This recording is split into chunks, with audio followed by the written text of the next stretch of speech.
Hello, everyone. Thanks for joining today's session. Before we begin, I'd just like to ask everyone to sort of turn their cameras off and to mute themselves, please. So the ACS is the voice of the local shops. We represent 33,500 convenience stores across the industry. We engage with everyone, suppliers, wholesalers, and everyone involved in the sector. We actually have our flagship event, Summit 21, coming out next month, on the 13th of April. So this year's theme is to recover, retain, and reimagine. Which will bring together experts from all over the industry and for a collective discussion around the convenience sector. So as a part of this network, we're happy to invite you all to this conference. So I will circulate a link after this session so everyone can sign up for that. We're also looking to establish a WhatsApp group. We use WhatsApp groups through other groups that we work with. So we're sort of trying to use this principle with the Emerging Leaders Network as well. So thanks for everyone who's been showing interest and sending their numbers through. So I look forward to receiving more of those. Today's session will be focusing on crime and colleague safety. The purpose of this session will be to explore issues in our sector and how we are combating these.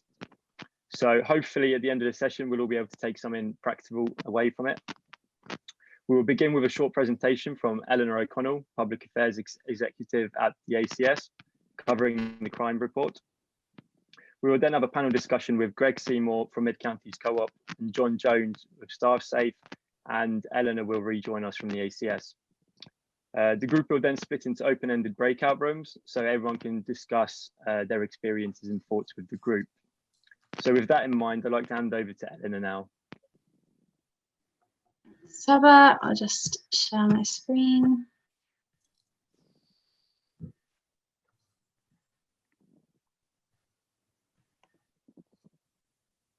Great. So welcome everyone. If we have some new people joining today, welcome to the Emerging Leaders Network. It's a group of young people in our sector where we talk about key issues. Today, we're talking about crime and colleague safety. So I'm going to start by taking you through this year's crime report, which we launched at our crime seminar just last week or the week before.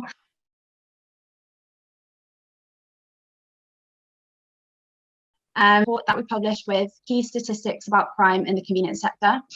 And it gives a snapshot of the experiences that retailers had over the past year and sort of the crime types and how many crimes they've had and also how much they cost. So looking into the report to begin with, it's been an interesting year with a range of factors that have likely had an impact on the levels and the types of crime that we've seen in the sector this year.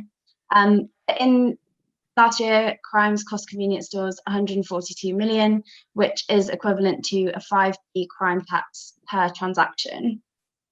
But whilst these are really sort of huge financial costs, we know that the impact of crime goes beyond just the financial costs, and it has a huge impact on the people running and working in the convenience sector as well.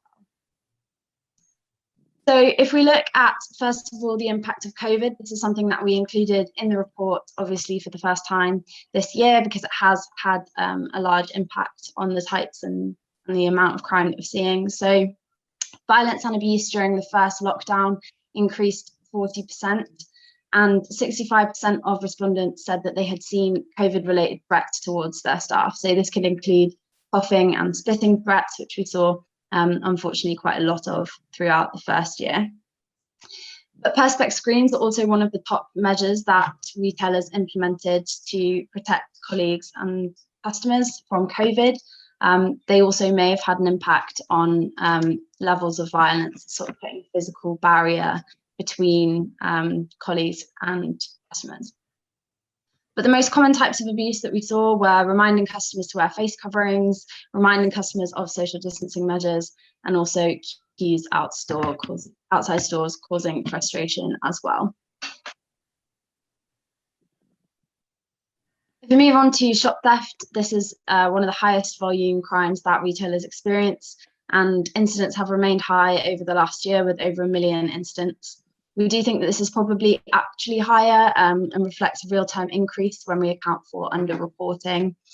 But non-essential retail has been closed, so this has kind of left convenience stores as a top target for theft at a cost of over £1,300 per store.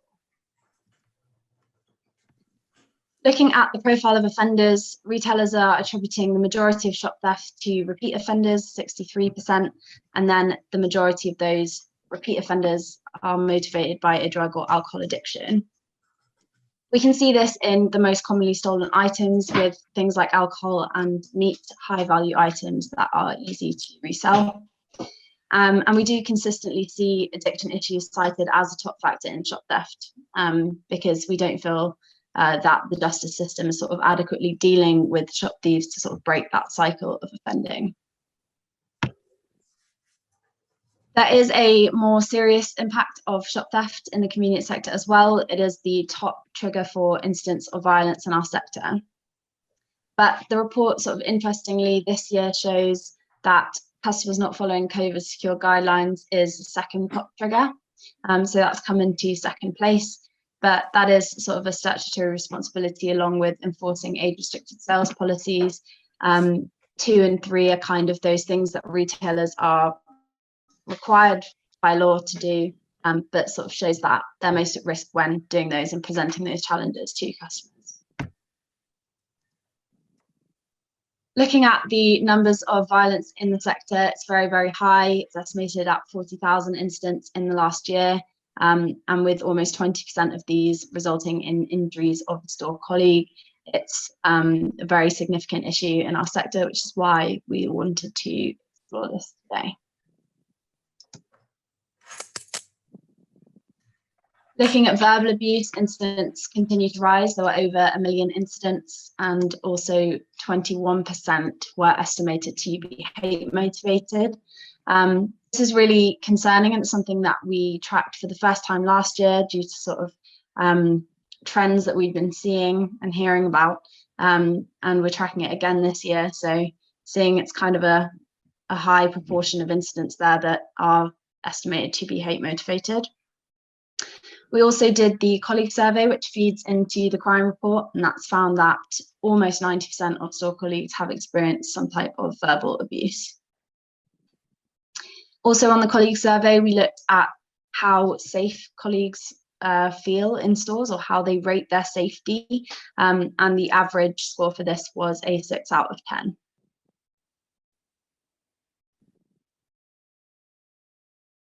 So when we look at violent attacks, there were over 10,000 incidents that involved a weapon, and we can see that the majority there are knives with 53%. But there are lots of other kinds of weapons that are used in violent incidents in stores, including syringes. And there is case studies included in the report that explore colleagues working in stores' experiences of incidents like this. There's also serious and organised crime like robbery, which costs the sector £8 million. To tackle these types of crime, retailers are investing significantly in keeping their customers and colleagues safe, so spending £175 million over the past year in crime prevention, averaging at £3,700 per store.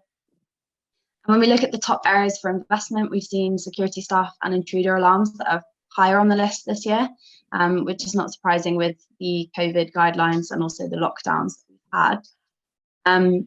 As I said earlier, as well as CCTV, we can see that Perspex screens are high up there as a top feature. So yeah, some sort of COVID influenced investments there, I think. Onto other sort of organised crime, we can see that there's over 8,000 incidents of burglary at total cost of 15 million to the sector. And also the sector does experience ATM ram raids, which are very, very costly and do cost a lot in not only lost cash, but also repairs to storefronts for retailers. And these kind of crimes tend to happen in specific areas with gangs moving about committing crimes.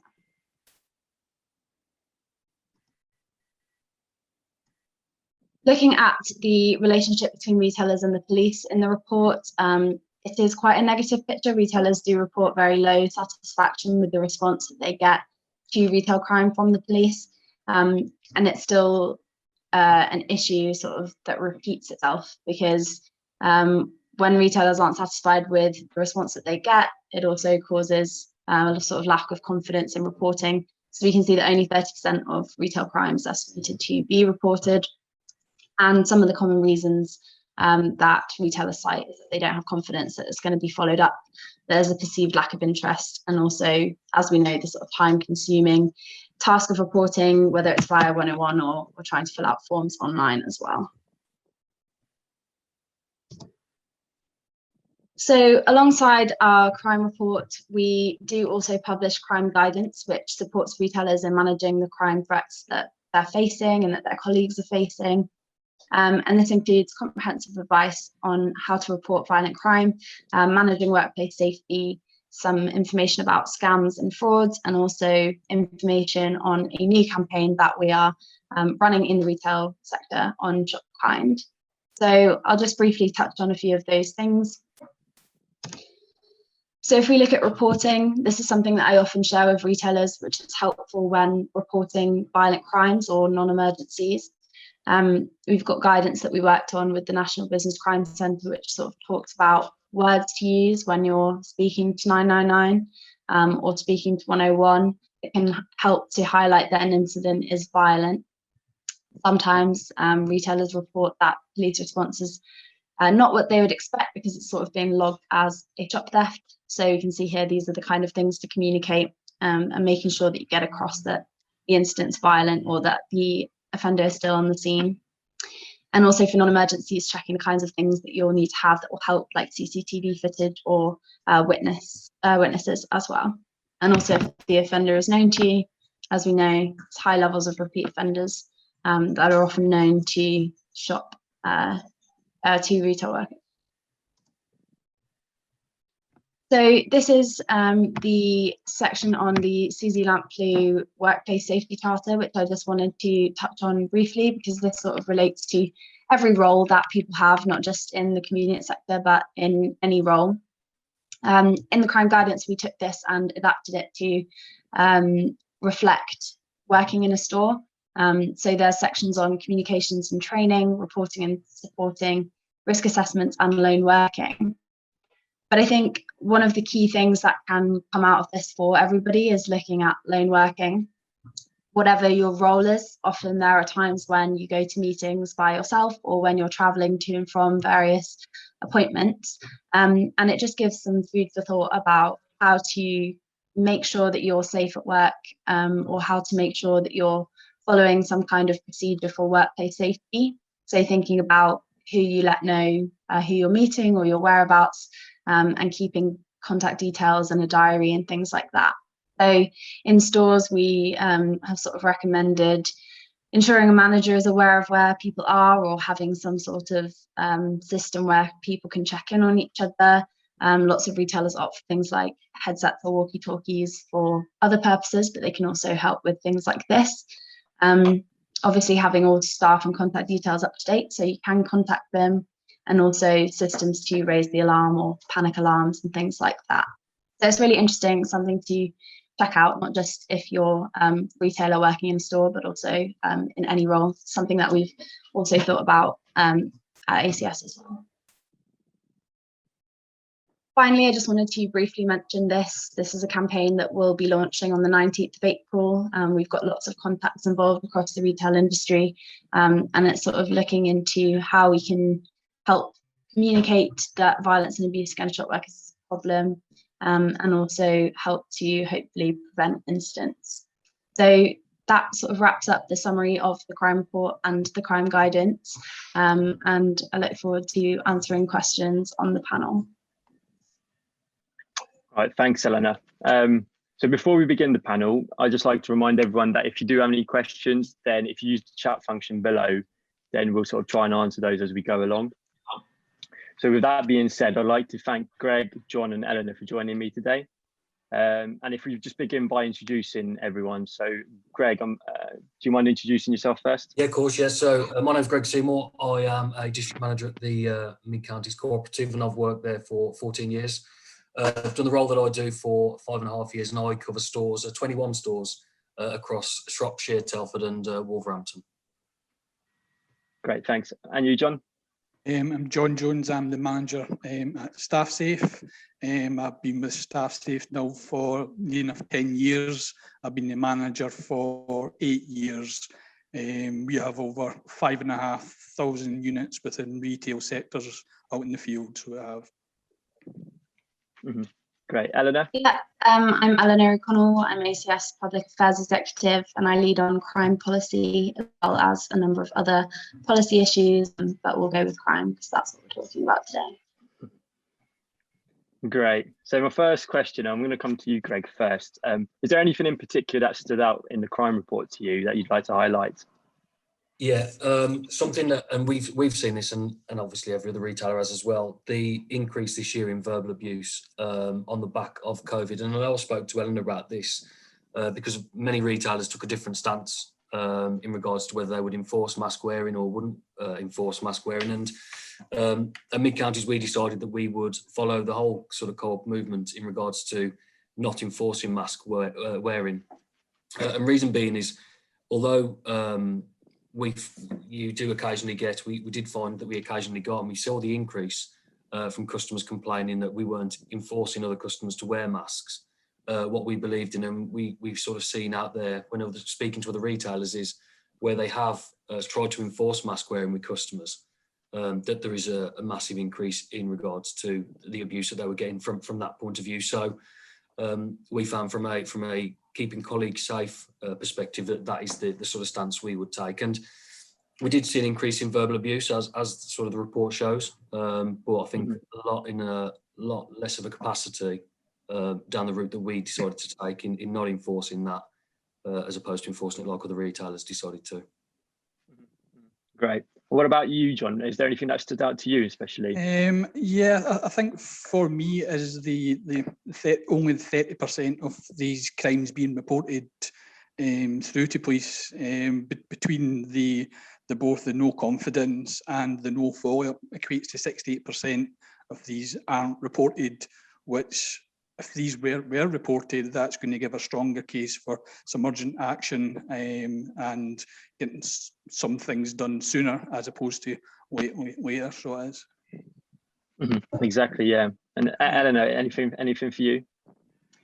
Yeah, I mean, so looking at the report every year, they're not sort of year-on-year comparisons, but we do take that sort of snapshot every year. And I think it's interesting, I guess, also just reflecting off Greg and John's point, to see the way that investments have shifted. So we've seen sort of intruder alarm security staff and external security and CCTV and things high up there, and sort of shifting around a bit in terms of the order. So retailers are investing in line with protecting their staff and their customers, especially during this time. Okay, cool. On to my next question. So, John, can you give me any examples of measures that you use in particularly tough areas that see a lot of crime? We work closely with security and asset protection teams, so we do, and we have areas that are high alert. So we have a different response to these where we take urgent action kind of straight away instead of delaying things to get urgent support there for staff. A lot of these, as we know, is physical harm, verbal harm, which can have the same effect on people. So I think working together with these security teams and identifying these high risk areas, I think it makes a huge difference for the staff. Yeah, and what about you, Greg? Is there anything that you use? Well, actually, I've got a list of sort of things that we've sort of introduced over, and not just the last 12 months, but over the last couple of years, really, as we've tried to tackle crime, which I will sort of go through. So we introduced exterior lighting. So Ellen mentioned we've looked at sort of exterior lighting, especially sort of during the dark months, and just identified where we can improve the lighting around stores. Some of these stores, especially in sort of rural areas, we found that we desperately needed to look at things like that. And CCTV, we've upgraded from, so most of the CCTV we had would be 16 ports. We increased it to 32 and put additional CCTV around just to sort of make sure we've got that sort of full coverage around all the stores from a crime perspective. We upgraded, and I know there's loads of different sort of options out there from a personal attack alarm point of view, but we used to use SkyGuard, but we've recently changed them now to a unit which doesn't require charges. So we had issues with SkyGuard where they're having to be charged every night, and we'd have issues with batteries, etc. So we've gone for a unit now where it only gets charged, it only needs the batteries charging every 12 months, so doesn't use much power, and that gives colleagues the sort of confidence that is never going to fail them, and if they ever need it, they've got it to carry around with them and use those as and when they need it. In regards to every site, we did a complete risk register, so we ragged stores from red, amber, green in regards to where we thought a security issue would be. So really sort of focusing then where we need to look at different security measures, and I'll go through a couple more of the other things that we've sort of introduced, but that enabled us then to focus where we were going to target our investment and make sure we were sort of investing in the right areas from that point of view. Something we did look at, and this is quite a big investment, is relocation of kiosks. So we had some stores in some quite high crime areas, and what we found is where the kiosk is right by the front door was sort of leaving them exposed. So we relocated those, and although you don't want to tempt fate, we've had no issues in that store since we've sort of done that relocation. Just shows the difference that can make, just changing the layout of the store to a more secure layout has made such a massive difference. We also looked at the opening hours, so a lot of the stores can trade from 6 a.m. till 10 p.m, 11 p.m, and a lot of the stores where we felt that once you do a sales review, actually, do we really need to be open till 11 p.m. at night, and do we need to be opening at 6 o'clock in the morning? So again, we've reviewed open hours and made some changes based on that, especially in sort of those high crime areas. And something we've used, and we've been using this for a few years now, and sort of is still in the process of being embedded, is Kronos from a workforce management perspective. And what we've looked at as part of that is adding an element of security hours into the store. So where we feel that there is a requirement where, and we don't operate any lone working at all, but we want to make sure that in those high security areas, we don't just operate one-on-one, and we have at least 2-on-1 on an evenings and early mornings, just to reassure colleagues of having additional colleagues there during that period of time. We've introduced body cams in a few stores, so that's made a big difference, and from a verbal abuse point of view, and has been a massive help this year, especially as we mentioned earlier, through COVID, we've seen a real reduction in those stores where we have introduced a body cam to the stores, and the footage that we've managed to get from that and pass on to police has been really good, much clearer than obviously the CCTV units, and we've got audio recording on the body cam, so it's been a great investment really from that point of view. And even with the CCTV, I mentioned earlier about upgrading from a sort of 16 to 32 point unit. You don't always need to do that. When we've looked at some sites, some of the CCTV cameras have probably been in place 10, 15 years and actually just need relocating or resiting. Some of them probably needed replacement and not a massive investment just to change the CCTV camera. But as I say, in a lot of places, all we need to do really was just resite them, relocate them, and make sure we got the best coverage from that point of view. We looked at an engagement with local police forces, and especially sort of before COVID, and we'll sort of reinvigorate that as sort of lockdown ends and hopefully continues to end anyway. And just re-engaging with those sort of local PCSOs and building that rapport we have with those. Something we've done for a very long time, being sort of a co-op and a community retailer, is trying to encourage police officers to take breaks in our staff rooms, or and we offer them biscuits and things like that. I suppose if anything, we try and bribe them into our stores, but it works because you get that sort of engagement then with them, and they come in on a more regular basis, and you sort of get that visibility then from the offender's point of view, that the police are around at different times of the day, see the police car on the car parks, etc., and sort of again gives colleagues that sort of feeling of safety, but also puts us in a stronger position when you see offenders sort of knocking about. During COVID, we introduced roaming guards, which we found was really, really good. So we had, with our contract with Advantage One, who we used for guarding, we, instead of sort of choosing a guard and having them in the store for a week, we would look at the daily information that come from our loss prevention portal.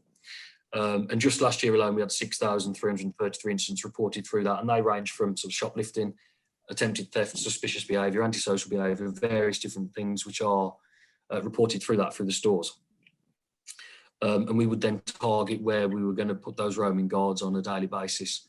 And that, again, just made, from a colleague's perspective, they could see that we were, if they had an incident the day before, we were putting guards in the next day, so really quick to react to it, and able just to be able to deploy them on a sort of daily basis, which worked really well. And then from our point of view, from an operational perspective, the district management team have had remote CCTV put on our laptop, so if we ever need to dial in and just make sure everything's okay, we can check from a COVID measure point of view everything's in a good place, and also being able to react quickly then from a point of view of seeing what's happening in the stores has been really, really good. And then from a trial point of view, so those are the things we have sort of done, and we're currently trialing. We're trialing Staff Safe actually, so which John's obviously from. So we're trialing that in a couple of stores, and the feedback from colleagues has been superb from that. The ability to be able to just press a button and get a pre-recorded message, even from a perspective of just saying you need to wear masks in store or please follow social distancing, has been really good, and takes that element of colleagues having to speak to customers. You've got that sort of audio technology which does that on sort of their behalf. Also looking at Face Watch, so we've got a couple of stores trialing that where we can, if we have an incident or an incident of shoplifting, we can load our central loss prevention team, load a picture onto Face Watch, and then the camera that's sort of pointed on the front door triggers then an alert to a mobile device which says, is this the person? And obviously gives us then the opportunity then to report it to police really quickly. So again, a great trial going on with Face Watch there. And then one we've recently undertook is looking at counter caches. So been in place for a long time, and there's also pod systems as well, but we've got these new sort of self-counting counter caches now, which secures money bags. There's less cash handling, and obviously we've seen through COVID the increase in card payments and the reduction in cash anyway, which has been good. But as sort of lockdown ends, whether we'll remain that way in regards to card transactions or whether we'll go back to cash, we're not too sure. But from a perspective of keeping cash safe and colleagues at less risk because of those units, has also been good as well so far as part of that trial. There you go. Sounds like, unfortunately, you've got a lot of experience in this, but yeah, I like the body cams because they're going to help push up that 30% number that we mentioned earlier, and also bribing the police with biscuits sounds good as well. Yeah, a nice cheap option, that one. Yeah, exactly, and sounds effective as well. So Elena mentioned in the presentation that COVID has had some impact on the way that people are experiencing crime and colleague safety issues. So Greg, is this in line with what you've seen in store? Have you seen a change because of COVID? In regards to staff assault and verbal abuse? Yeah, so has the sort of screens helped reduce some level of abuse or anything along those lines? Or has it increased because of the mask wearing?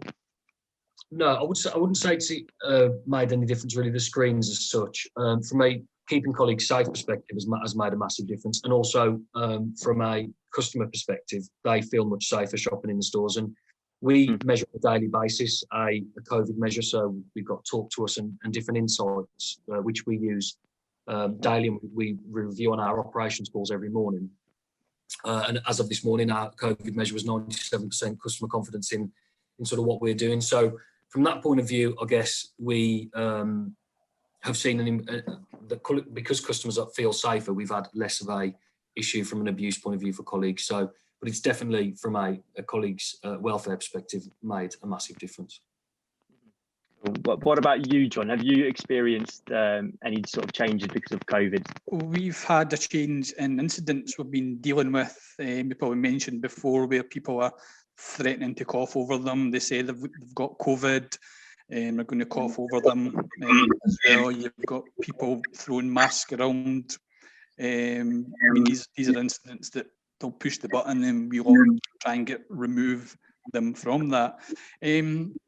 And I think, as Greg was saying, I think with all these guidelines in place, I think the COPE decided not to enforce it, whereas some people are enforcing it. What that does It encourages interaction, and what you get from that is you can get customers kicking off. They're not happy, they're being forced to do this, but unfortunately it's the staff members that's going to get the brunt of it, so it is. Yeah, and other ones I've seen as well is where you get these people who just don't follow guidelines, and they want to make everyone know that they're not following these guidelines, and unfortunately the staff have to deal with these day in, day out. Exactly. So Eleanor, have you got anything, is that sort of in line with what we've seen, or have you got anything to add to this? Yeah, I think interestingly, because as well as the crime report, I've been gathering just information. It's not sort of, you know, the most solid data, but information from my contacts throughout the past year. And I guess the trend has been kind of interesting. In the start of COVID, it seemed that serious and organised crime kind of decreased or went down during the first kind of lockdowns.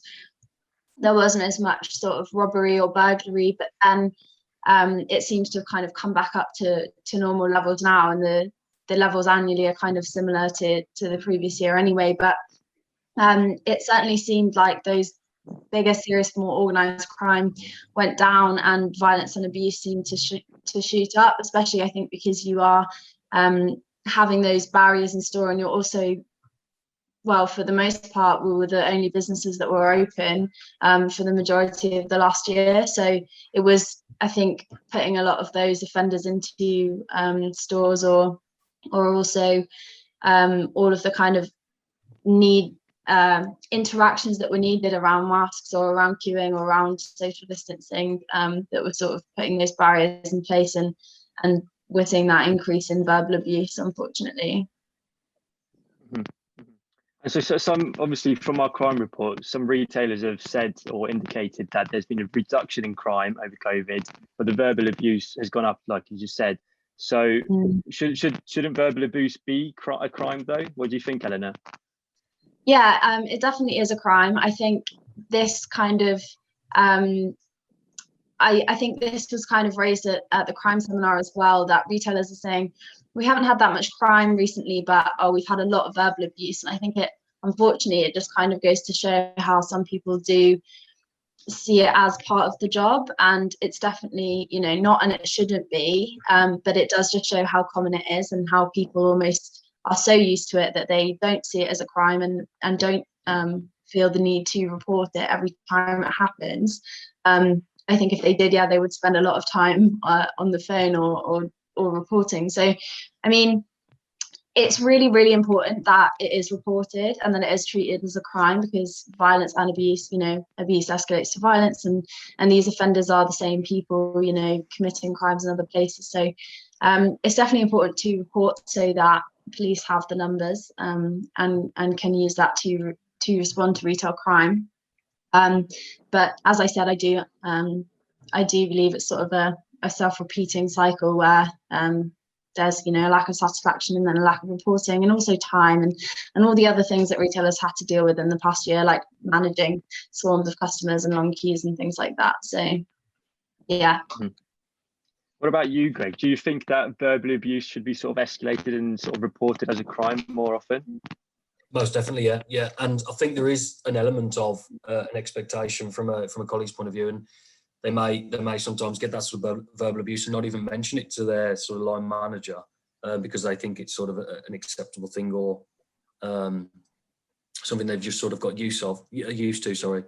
But most definitely, we need to, and we sort of do these online I learn courses with our colleagues about security in the workplace and things like that, which does encourage them to report anything through to their line manager. And we make sure, as I mentioned earlier, with the loss prevention portal that we've got, one of the parts of that is verbal abuse or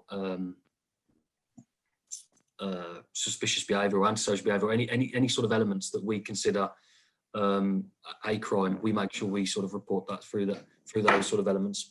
But it is something that I think, as a retailer, as retailers, we need to make sure that our colleagues and our staff understand that any sort of form of verbal abuse is a crime, and we need to make sure we are reporting those to the police, because the police will be happy to say that, oh, there's a reduction in number of incidents being reported, etc. But that's probably because of the complexities that they put in place for the reporting of it.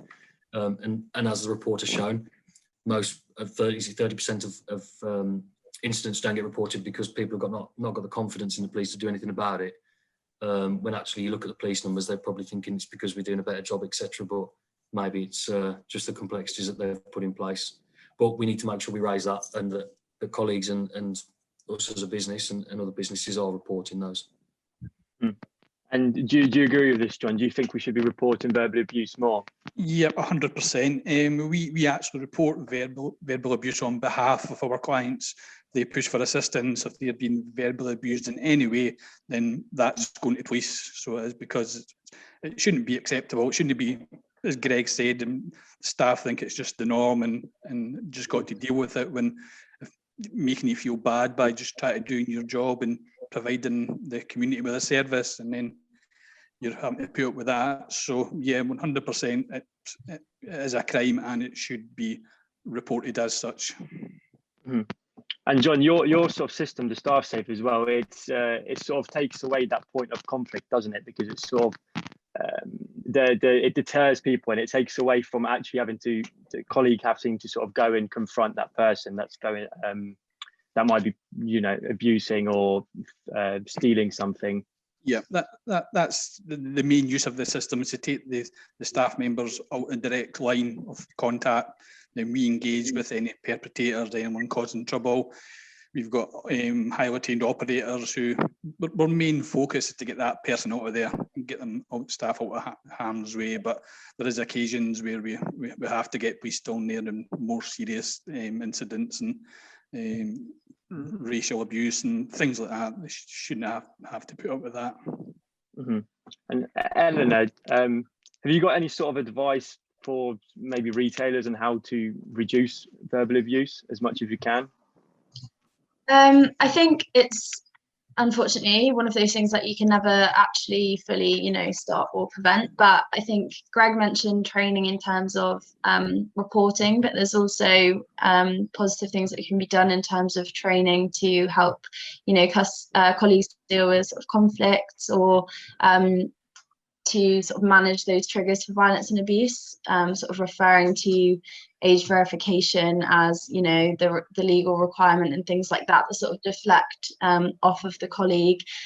So the crime guidance has advice on things like that as well. And I think that's probably sort of the best way to make sure that colleagues feel like they are somewhat prepared to deal with difficult customers. But obviously, if it's any kind of abusive situation, or if it's something to do with, for example, face coverings, we wouldn't recommend that staff are challenging customers or anything like that. You know, the priority should always be to try to keep yourself safe. So. Mm-hmm. Exactly. And Greg, you mentioned quite a few of the solutions that you've got in your store. So which of these do you think has the most impact? Good question. I think from a speediness point of view, and from colleagues seeing that we're making a difference, and from a cost effective, because obviously there is so much technology out there and things that you can introduce, and not all of them are sort of affordable, especially sort of with independent retailers. It needs to be sort of more cost effective solutions. But the resighting of CCTV and the lighting has made a big difference, and also the open hours as well. Where we had stores, some of them would trade till 11 p.m. and you wouldn't get a transaction after sort of 10 o'clock. And if you did, it would be for a pack of cigarettes, for example. So was it really worthwhile being open at them sort of times? Then definitely not. And all those things there was no sort of really any cost involved in it. And we have seen a massive reduction in sort of the incidents, because generally when you look at the times that these incidents will take place, they will be first thing in the morning or last thing at night. That's generally sort of always the way. We mentioned earlier around body cams, and that's something we only really introduced during the COVID period. And where we did that, I think we've got 35 or 36 of them out there now. And where we have done that, you won't believe the difference it sort of makes. As soon as a customer sees that, they're very reluctant to abuse colleagues or say things that they probably shouldn't say, because they know that they're going to be recorded by the touch of a button. So real sort of impact from that point of view. And when you sort of go through with the colleagues how they feel about it, they do feel much safer, the fact that they've got that. And it might even be some of the other, as I mentioned earlier, around the Skyguard, there was frustrations from colleagues that the batteries would die on them, or they'd forget to put them on charge before they left at night, etc. Whereas now you've got these sort of new ones, and there was no sort of real cost, just a change of contract and change of supply for those units. They've not got that anymore. So what we've made sure throughout everything that we've done is we've surveyed our colleagues and asked them how they feel. Not just sort of taking what we think, ask them how they feel, what they feel that we should introduce, and what the frustrations are with the things that we've currently got in place, and sort of resolve them, and try to resolve them as sort of best as we can. So a number of things really, and a lot of the stuff that we've made real improvements on from a colleague's safety perspective have been probably the ones that have been least investment. Mm-hmm. Well, I think we've got a question for you, Greg, for you. So have you actually seen received any abuse because of the body cams and because you are recording people? Has you received any abuse because of that?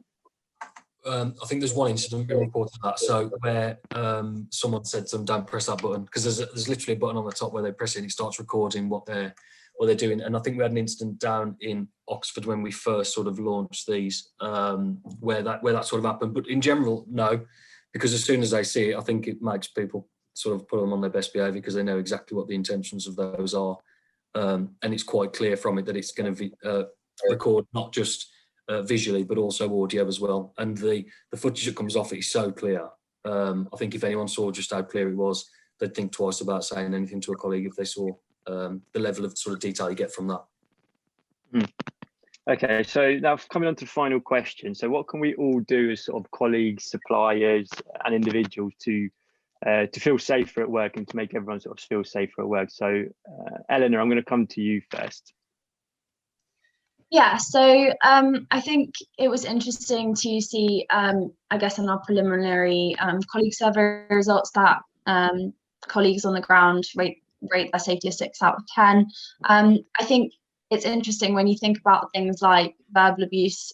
For those of us who work in sort of office-based roles or things like that, we would never expect that to be a part of our job from day to day. So I think there are other things that we can consider and that we can think about in the various roles that we all have across the sector. One thing that I probably would point people to, just for their own interest, is the Suzy Lampley Workplace Safety Charter. We have it in the ground guidance, as I said, targeted towards retailers and colleagues. But if you're in another job or another role in the sector, it's just interesting to see that for yourself and see how it might relate to you. Whether that's through having sort of clear lines of reporting things or a process to follow when you are alone working or when you are out of meetings. That's something that I think everyone can take on board for their own sort of personal safety at work. Exactly. And John, what about you? Yeah, just going on what Eleanor said there, I think as well as making everyone aware and looking out for each other and making everyone aware, if something happens to you, then someone needs to know about that. Don't keep that to yourself, because otherwise there'll be no action taken, and it will allow you get people to get support and basically just look after each other. Yeah, thanks, John. And then Greg, you've got the last word. For me, I would say constantly review it. So we introduce things all the time, but always go back and sort of constantly review those things that we've introduced. And one of the examples said about open hours doesn't mean because we changed it 12 months ago that that's now the right thing to do. It might be that actually we need to extend it because that's what the community wants, or maybe we need to reduce it further because that's not what the community needs. So constantly review these sort of safety measures that you put in place.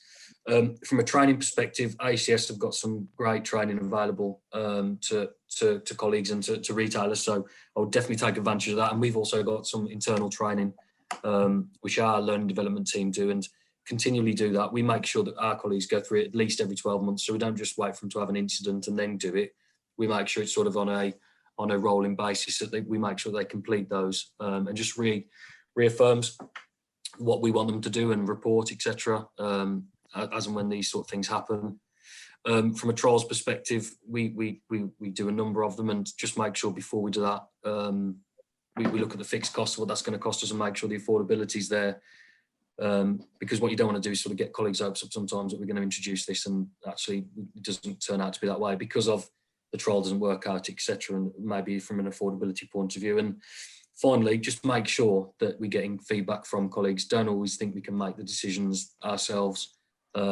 It's sometimes you think you're making the right decisions, but actually you need to look at the front line and see sort of what the real impacts are from their point of view and what they feel that we could do differently or change or even improve on the stuff that we're currently doing to improve their perspective of the safety. So we're doing everything we possibly can to keep them safe. It's great. Cheers, Greg. It's really insightful from everyone. So thanks, John, Greg, and Eleanor for joining me.